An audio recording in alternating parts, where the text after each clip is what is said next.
November 1, 2024 national పార్కులో భారతీయులు ఆటపాటలతోటి కులరహిత వనభోజనాలు నిర్వహించుకున్నారు. ఈ సందర్భంగా స్త్రీలు పురుషులు కులరహిత సమాజం కోసం ఏ విధంగా కదిలి రావాలి, ఏ విధంగా మనం ఐక్యంగా ముందుకు పోయి సమాజంలో ఒక మార్పు తీసుకురావాలని వారి ఆటపాటలతో వివరించారు. జనశక్తి అమర్ గారు మాట్లాడుతూ ఒక సమాజంలో మార్పు తేవటానికి ఒక్క వల్లనో ఒక సంస్థ వల్లనో కాదు, వ్యక్తులు శక్తులు అన్నీ కలిసి వచ్చి ఆ సమస్యను ప్రజలకు సరిగ్గా వినిపించి ఆ ప్రజలను ఆ బాటలో నడిపించగలిగినప్పుడే ఆ సమస్యకు పరిష్కారం లభిస్తుంది.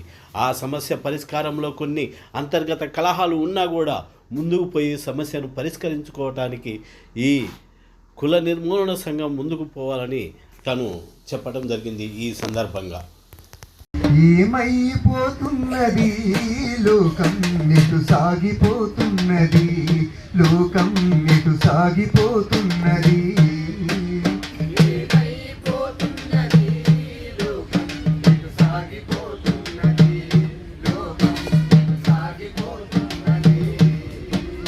లాభాల వేటలో మునిగిపోతుందా, నీతి న్యాయం మరిచి కరిగిపోతుందా, ఏమైపోతున్నది లోకం, ఎటు సాగిపోతున్నది లోకం, ఎటు చూసి కాసుల గలగల మోసాలు లంచాలతో జనమంత విలవిల,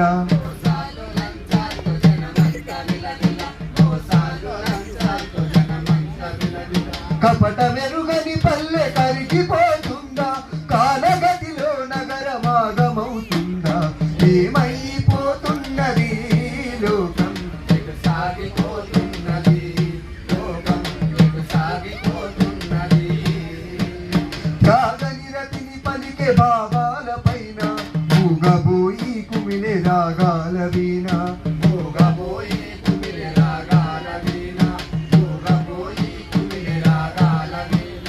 పరుల మేలు తపన గిరిగీసుకుందా, లోక చింతన గొంతు గురి బిగుసుకుందా, ఏమైపోతున్నది లోకం, ఎటు సాగిపోతున్నది లోకం, ఎటు సాగిపోతున్నది. నోట్లు చల్లిన ఓట్లు కోట్లవ్వుతున్నాయి, ఓట్లు వేసిన జనము పాటలవ్వుతున్నాయి, ఓట్లు వేసిన జనము పాటలవ్వుతున్నాయి, ఓట్లు వేసిన జనము పాటలవ్వుతున్నాయి. రెక్కలిరిగిన పక్షులల్లాడుతుంటే, దయలేని రాజ్యం దంచి ఏలుతుంటే, ఏమైపోతున్నది లోకం, ఎటు సాగిపోతున్నది లోకం, ఎటు సాగిపోతున్నది. వెలివాడలాగనే శ్రీ జాతి ఉన్నది, కామంతో మృగనీతి వెంటాడుతున్నది,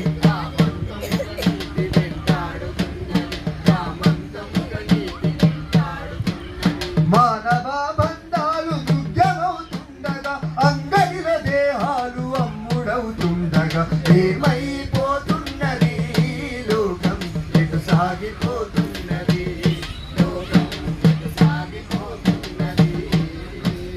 ధనము చుట్టే భూమి గిరగిరా తిరిగే, కరుపుతో పంటల రాసులే కరిగే, కరుపుతో పంటల రాసులే కరిగే, కరుపుతో పంటల రాసులే కరిగే.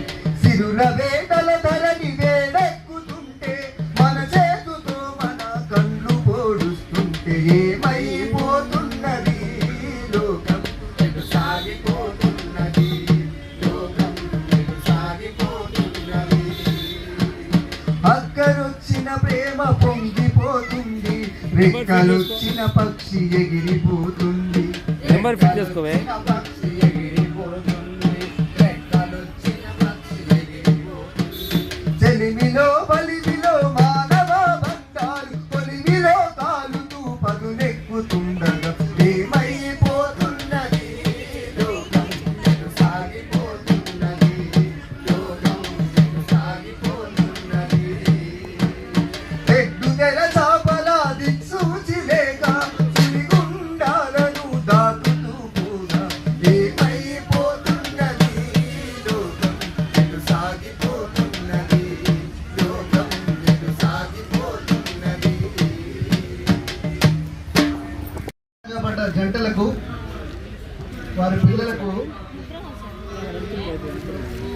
కులరహిత సమాజం గురించి కలలుగంటున్న మీ అందరికీ విప్లవ జయజయలు.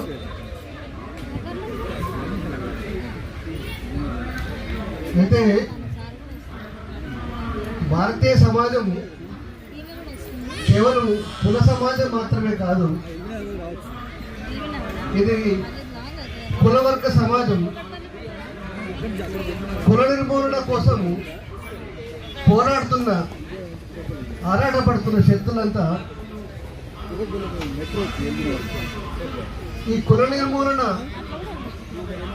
ఎట్లా జరగాలి అని ఒక పెద్ద చర్చను, అట్లాగే కులరహిత వివాహాలను, కులరహిత భోజనాలను, వీటన్నిటినీ కూడా ఒక పెద్ద ఉద్యమంగా సాగించాల్సిన అవసరం ఉంది.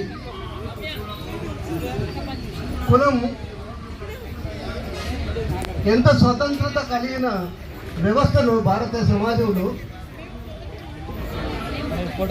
ఇతర వర్గ సమస్యలతో ముడిపడ్డ ఒక సమస్య కూడా. అందుకే మిత్రుడు నేను వహీద్ భాయ్ని కలిసిన తర్వాత ఈ మధ్య మా ఆఫీసుకు కూడా కుల జనగణన వాళ్ళు వస్తున్నారు. మేము 3 సార్లు వాళ్ళని తిప్పి పంపించినాం. ఏం రాయాలి కుల జనగణన, ఏం కులం చెప్పాలి, ఏం చెప్పొద్దు అని మేము 3 సార్లు తిప్పి పంపించినాం. వహీద్ భాయ్ ఒక విషయం చెప్పండి ఏంటంటే, అన్న కులరహిత కాలం కూడా ఉంది, అందులో మనం చేసుకోవచ్చిన తర్వాత మేము కూడా ఆ కులరహిత కాలంలో నమోదు చేసుకోవడం జరిగింది, కుల మత రహిత పేర్లు. అయితే కులము 2 రూపాల్లో ఉంది మన దగ్గర. ఒక ప్రశ్న మన మిత్రుడు మల్లేష్ లేవనెత్తిండు. సరే, కులము అనేది సప్రెస్డ్ కాస్ట్ ఉంది, అంటే అప్రెస్డ్ కాస్ట్ ఉంది, ఒక అప్పర్ కాస్ట్ కూడా ఉంది. అది సత్యం, వాస్తవం. మరి అప్రెస్డ్ కాస్ట్ వాళ్ళు వాళ్ళ జనగణనను నమోదు చేసుకోకుంటే వాళ్ళకు వచ్చే హక్కులు ఎట్లా పొందాలి అనేటువంటి సమస్య ఒకటి ఉత్పన్నం అవ్వడానికి అవకాశం ఉంది. అందువల్ల సైద్ధాంతికంగా కుల సమస్య, కుల నిర్మూలన కోసం పోరాడుతూనే హక్కుల కోసం నిలబడేటువంటి ఇంకొక లక్ష్యం కూడా మనం కలిగి ఉండాలి. ఎట్లయితే మీరు రిజర్వేషన్, నేను ఇక్కడికి వచ్చిన తర్వాతనే చూశాను, రిజర్వేషన్ అనే అంశము ఎట్లయితే మనం డిమాండ్ చేస్తున్నామో ఒక లాంగ్ టర్మ్ డిమాండ్గా, అట్లాగే నిమ్న కుల హక్కుల కోసం కూడా పోరాటం అనేటువంటిది కూడా ఒక అంశం ఉంటుంది ఎల్లవేళలా. దాని అర్థం అది కులాన్ని బలోపేతం చేయడం కాదు, కుల నిర్మూలన లక్ష్యంతో హక్కుల కోసం పోరాడేటువంటి ఒక వేదిక కావాలి.